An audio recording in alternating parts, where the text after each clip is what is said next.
तो hello friends.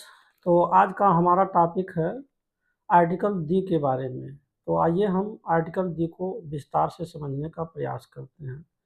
तो सबसे पहले हम आपको ये बताएंगे कि आर्टिकल दी को हम हिंदी में दी तथा दा दोनों पढ़ते हैं।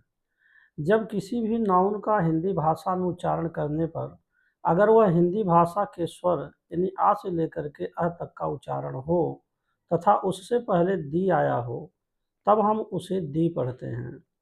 और इसी प्रकार अगर किसी नाउन का उच्चारण हिंदी भाषा में करने पर अगर वह हिंदी भाषा के वर्ण का से और ज्ञा तक का उच्चारण हो तब हम उसे दा पढ़ते हैं।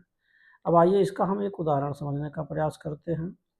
अब जैसे अगर लिखा हो दी एलिफेंट, तो आप देख रहे हैं कि एलिफेंट का हिंदी में उच्चारण करने पर यह हिंदी भाषा का स्वर है जो कि ए आया हुआ है, इसीलिए इससे पहले जो दी लिखा हुआ है हम इनको दी पढ़ेंगे। अब दूसरा उदाहरण समझते हैं। अगर लिखा हो द बुक, तो अब यहाँ पर हम देख रहे हैं कि बुक का अगर हिंदी भाषा में उच्चारण करेंगे तो यह हिंदी भाषा का व्यंजन यानी बा से शुरू हुआ है, और जबकि इससे पहले दी का प्रयोग हुआ है, परंतु हम इसे दा पढ़ेंगे। यह छोटा सा वीडियो आपको कैसा लगा, कमेंट में आपका इंतज़ार रहेगा।